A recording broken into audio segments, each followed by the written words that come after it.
계속해서 마가복음에 소개된 순환 예고에 대해서 살피고 있습니다.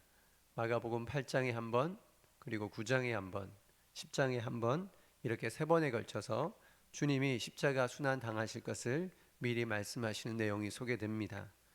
월요일과 화요일 이틀에 걸쳐서 8장에 소개된 순환 예고를 살펴보았습니다. 오늘과 내일은 9장에 소개되는 순환 예고를 묵상하도록 하겠습니다. 9장 30절과 31절에 다다르면 순환 예고가 소개됩니다. 9장 30절, 31절을 다 함께 읽어봅시다. 그곳을 떠나 갈릴리 가운데로 지날새 예수께서 아무에게도 알리고자 아니하시니 이는 제자들을 가르치시며 또 인자가 사람들의 손에 넘겨져 죽임을 당하고 죽은 지 3일 만에 살아나리라는 것을 말씀하셨기 때문이더라. 여러분, 이 구절을 보시면서 장소가 바뀌었다는 것을 눈치채셨습니까? 1차 순환 예고의 장소는 어디였죠? 빌립보 가이사라였습니다. 그런데 두 번째 순환 예고는 어디서 말씀하실까요? 갈릴리를 지나실 때입니다. 그러니까 빌립보 가이사라에서 내려와서 예루살렘을 향해 나아가는 그 중간에 해당된다는 것이죠. 그런데 마가는 2차 순환 예고가 어떤 사건을 배경으로 하고 있는지, 그러니까 어떤 사건 이후에 이 말씀을 하시는지 아주 길게 소개하고 있습니다. 마가복음이 다른 복음서에 비해서 길이가 짧다는 것 알고 계시죠? 전체 내용이 상대적으로 짧음에도 불구하고 2차 순환 예고를 말씀하시는 배경은 아주 길게 소개되어 있습니다. 그렇다면 2차 순환 예고를 이해하기 위해서 먼저 그 배경이 되는 사건을 충분히 살펴야 된다는 것을 확인할 수 있는 것입니다.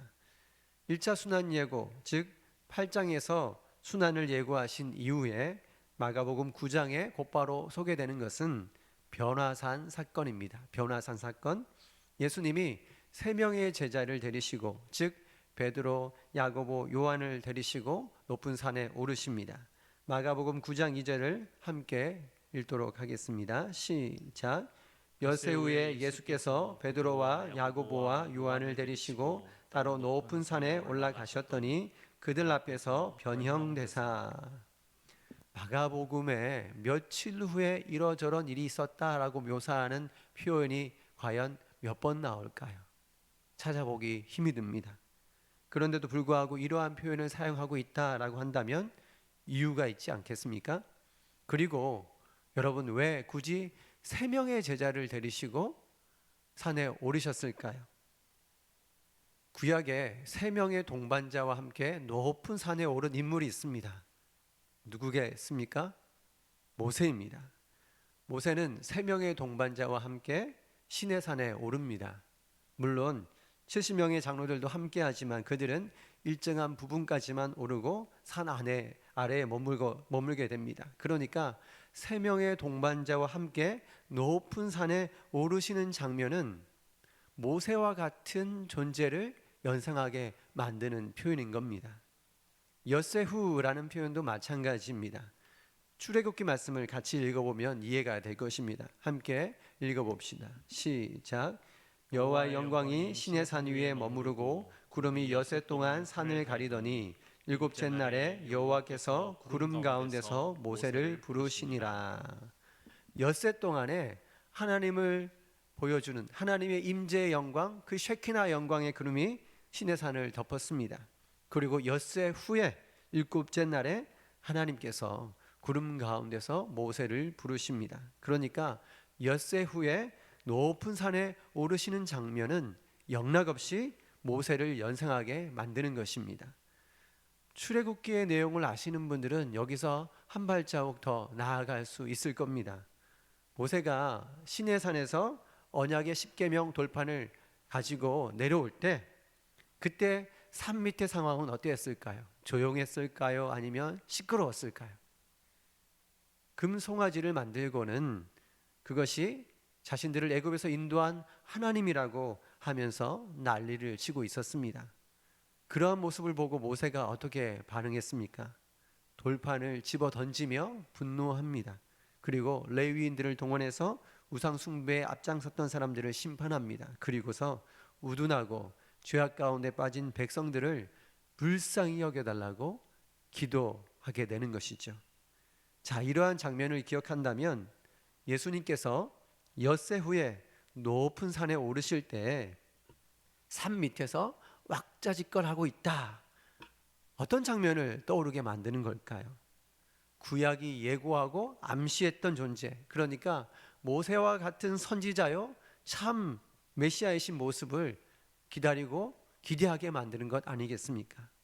이러한 통시적인 관점을 가지고 보면 한 사건, 한 구절을요 문맥의 흐름 없이 읽고는 엉뚱하게 적용하는 그런 위험에서 벗어날 수 있습니다. 본문 14절을 함께 읽어봅시다. 시작. 이에 그들이 제자들에게 와서 보니 큰 무리가 그들을 둘러싸고 서기관들이 그들과 더불어 변론하고 있더라. 예수님께서 세 명의 제자와 함께 산에서 내려왔을 때 큰 무리가 시끄럽게 변론하면서 소란을 피우고 있었습니다. 마치 시내산 밑에서 여호와 하나님을 눈에 보이는 형상으로 만들어 달라고 소리쳤던 사람들처럼 큰 무리가 눈에 보이는 기적을 보여달라고 제자들을 둘러싸고는 난리법석을 치고 있는 것입니다. 18절 말씀도 함께 읽어봅시다. 시작. 귀신이 어디서든지 그를 잡으면 거꾸러져 거품을 흘리며 이를 갈며 그리고 파리해지는지라. 내가 선생님의 제자들에게 내쫓아달라 하였으나 그들이 능히 하지 못하더이다. 여러분, 그러니까 본문에 소개되는 이 귀신은요 신의 산 밑에서 백성들을 충동했던 마귀와 같은 역할을 하고 있다는 것을 기억해야 합니다. 또한 귀신을 내쫓지 못한 제자들의 모습은 사람들의 겁박에 끌려갔던 아론을 비롯한 지도자들을 뜻하는 것이죠. 오버랩시켜서 보여주는 것입니다. 그렇다고 한다면 이 구절 가지고 귀신의 특성이 어떻고 귀신의 정체가 어떻다라고 적용하거나 큐티하는 것은 바람직하지 않다라는 것을 알 수 있지 않겠습니까? 그런데 이 한 단락의 한 구절 가지고 엉뚱하게 적용하고 해석하는 경우가 있더라는 것이죠. 저는 많은 성도님들이 매일 말씀을 묵상하길 바랍니다. 큐티도 좋습니다. 그런데 큐티 할 때 매일마다 말씀을 묵상한다는 장점은 있지만 동시에 문맥을 충분히 이해하지 못한 채 한 구절을 나의 생각대로 적용할 수 있는, 나의 생각대로 엉뚱하게 해석할 수 있는 위험성이 있다는 사실 또한 잊지 않아야 됩니다. 여러분, 큐티를 제대로 하려면요 공동체의 나눔이 필수적입니다. 내가 이해한 성경 구절 그리고 적용하고자 하는 이 내용이 과연 성경의 흐름에 맞는지 서로 점검해주고 도와줄 필요가 있는 겁니다. 오늘과 같이 어려운 함께 만나지 못하는 상황에서는 적어도 가족들과 함께 이 말씀을 어떻게 묵상했는지 나눌 필요가 있는 것이죠. 아무튼 믿음이 없는 세대의 모습이 신의 산 밑에서 소란을 피우던 군중의 반응과 묘하게 일치하고 있다는 사실을 주목할 필요가 있습니다. 또한 이러한 상황에 대해서 예수님이 과연 어떻게 반응하시고 역사하시는지 이 부분에 초점을 맞추어서 성경을 읽을 필요가 있는 것이죠. 산 밑에 있던 사람들을 향해서 주님이 무엇라고 말씀하시는지 들어보십시오. 19절입니다. 대답하여 이르시되 믿음이 없는 세대여 내가 얼마나 너희와 함께 있으며 얼마나 너희에게 참으리요 그를 내게로 데려오라 하시매. 책망의 내용은요 믿음 없음입니다. 믿음 없음. 신의 산 밑에서 하나님을 눈에 보이는 형상으로 만들어 달라고 요청한 그 사람들의 문제 역시 믿음 없음이었죠. 마찬가지로 오늘날 많은 사람들이 예수님의 함께하심 또 그분의 말씀 그 자체보다 눈에 보이는 기적에 집착하고 열광하는 이유 또한 궁극적으로 보면 믿음 없음이라고 말할 수 있습니다. 적지 않은 사람들이 이렇게 생각합니다. 눈에 보이는 어떤 신비한 기적을 베풀면 대단한 믿음의 사람이다 생각해요. 대단한 업적을 쌓으면 믿음 좋은 사람, 훌륭한 사람, 신령한 사람이라고 생각하는 경향이 있는 것 같아요. 신앙의 영역에 있어서도 마찬가지입니다. 눈에 보이는 교인의 숫자가 증거처럼 늘어나면 능력의 사람, 눈에 보이는 예배당을 화려하게 건축하면 아주 대단하고 탁월한 목회를 하는 사람이라고 평가하는 시대에 우리가 살고 있다고 생각하진 않으십니까? 과연 주님이 원하시는 것이 무엇인지 잊지 않을 필요가 있습니다. 우리 주님이 바라시는 것은요, 참된 믿음입니다. 눈에 보이는 어떤 기적이나 현상을 추구하는 것이 아니라 예수를 구주로 믿고 주님으로 섬기기 위해서 진정으로 따라가고자 하는 소원을 갖는 믿음, 그 주님을 믿고 따라가고자 하는 참된 믿음을 주님이 원하시는 것입니다. 이러한 믿음은 다음과 같이 표현될 수도 있습니다. 나는 못하지만 하나님은 하십니다. 나는 못하지만 하나님은 하십니다.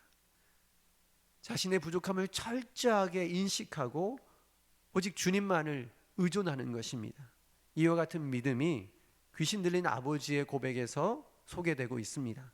24절을 함께 읽도록 하겠습니다. 시작.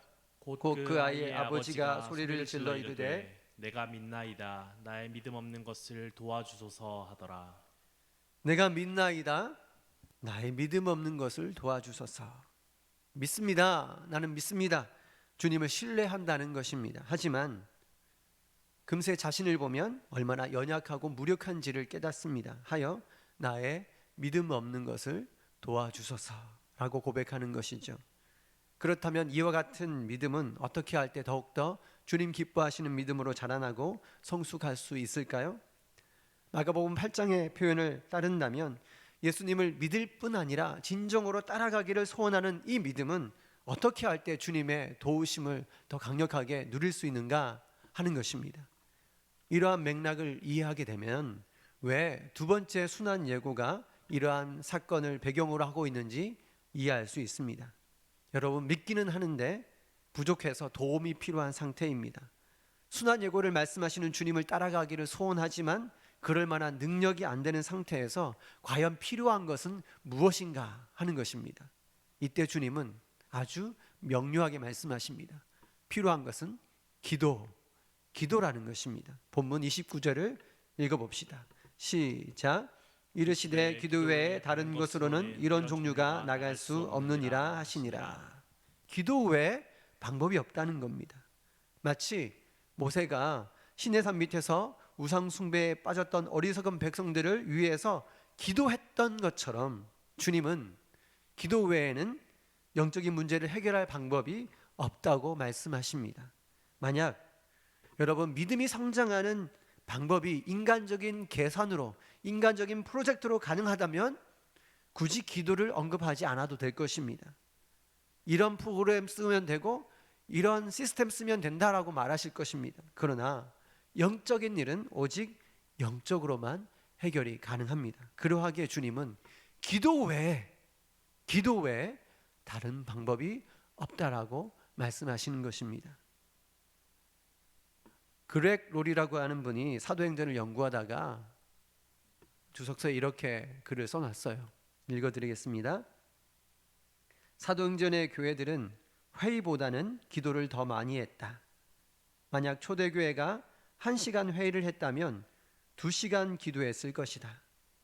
그러나 오늘날의 교회는 어떠한가? 적지 않은 교회가 2시간 회의를 했다면 1시간 정도밖에 기도하지 않는다.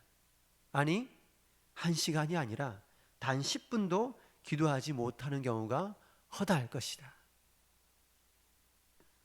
회의는 열심히 하는데 기도는 하지 않습니다. 인간적인 토론을 많이 하는데 기도는 하지 않습니다. 기도 외에 방법이 없다고 하셨는데 기도 외의 것을 찾습니다. 저와 여러분은 어떨까요? 우리 교회는 어떤 것 같습니까? 주님의 순환 예고를 마음 깊이 새겨듣고 그 길을 따라가고자 하는 믿음, 그 믿음이 성장하는 방법은 오직 기도밖에 없습니다. 기도 외에 방법이 없는 것이죠. 따라해 보십시오. 기도 외에는 전혀 방법이 없다고 주님 말씀하신다면 그 주님 말씀을 그대로 믿을 수 있기를 바랍니다. 주님 말씀대로 믿고 따라갈 때 그것이 참된 믿음인 것입니다. 저와 여러분이 기도를 통해서 주님의 은혜를 경험할 수 있기를 바랍니다. 우리 함께 찬양하고 기도하겠습니다. 원하고 바라고 기도합니다라는 찬양인데요, 가사를 생각하시면서 한번 찬양합시다. 이 세상을 살아가는 동안에, 이 세상을 살아가는 동안에